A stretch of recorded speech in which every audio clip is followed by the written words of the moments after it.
শ্রমিক মালিক কীভাবে আমাদের এই শ্রমিক বান্ধব এলাকাটা সামনের দিনগুলো ভালোভাবে যায়, আমরা কর্মসংস্থান কীভাবে বাড়ানো যায়, আমাদের শ্রমিকদের সমস্যা কীভাবে সমাধান করা যায়, কীভাবে আমাদের ইন্টারনেট আলোচনা হয়েছে, পরিচালিত আলোচনা হয়েছে। ইনশাআল্লাহ আমি একটু রুটিন ওয়ার্কের মধ্যেই আসছি, সবার কাছ থেকে অপিনিয়ন নেওয়ার, এবং অপিনিয়ন নিয়ে ইনশাআল্লাহ আমরা ফাইনালি আমরা এই শুধু যে কোনো একটা বিষয়ে ইস্যু করে না, সামগ্রিক ব্যাপারে আমরা কীভাবে কলকারখানাকে আরও সমৃদ্ধশালী করা যায়, শ্রমিকদের সমস্যা কীভাবে সমাধান করা যায়,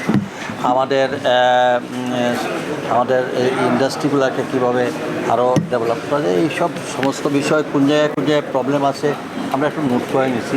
আমরা তো ওয়ার্ক করতে হবে, যেহেতু আমাদের নির্বাচনী ইশতেহার অনুযায়ী আমাদের মাননীয় প্রধানমন্ত্রী ফিল্ডে যে কাজ করার জন্য নির্দেশ দিয়েছেন, আমরা সেই বিষয়টা এটা তো দেখেন, আমরা সমস্যাগুলো আইডেন্টিফাই করার জন্য আসছি। এটা আমাদের প্রাথমিক একটা আলোচনা।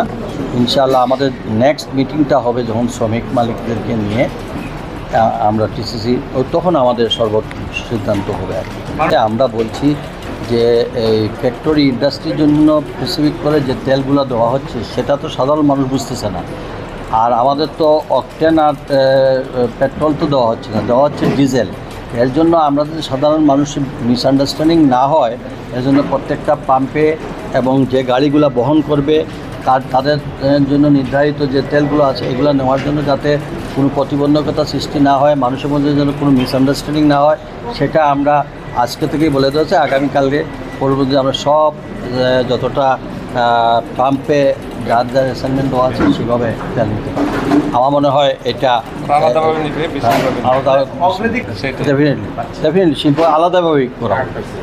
তো এই ধরনের করে আমাদের ইনশাল্লাহ ডিজেলের কোনো এখন প্রবলেম নাই। ইনশাল্লাহ আপনারা দেখবেন 2-3 দিনের মধ্যে আমরা অনেকটাই স্মুথলি চালাই। এটা মিসআন্ডারস্ট্যান্ডিং আছে, মানুষ মনে করতেছে এরা সব তেল নিয়ে যেতে। এটা আমার মনে হয় এটা আগামী 2-3 দিনের মধ্যে, এটা তো সারা বহির্বিশ্বেই আপনার এই মধ্যপ্রাচ্যের যুগে, এটা তো খালি শুধু বাংলাদেশের বেলায় এটা হচ্ছে না, শুধু এই ক্ষেত্রে যে খালি দাম বাড়বে আর ওনারা যে দাম বাড়াবেন না, এটা তো ঠিক আছে, সবই তো অ্যাডজাস্টেবল। কাজে এটা পরিস্থিতি বুঝে করতে হবে। শিল্প মালিকরাও এখানে ছিলেন, প্রতিনিধিরা ছিলেন, তবে বেতন ভাতা সুনির্দিষ্ট সকলকেই দিয়ে দেওয়ার এরকম কোনো আলোচনা বা নির্দেশনা না, এটা এখানে এই ধরনের আলোচনা হয় নাই। আমরা নির্দিষ্ট যখন সেন্ট্রালি বসবো তখন ফাইনাল করব।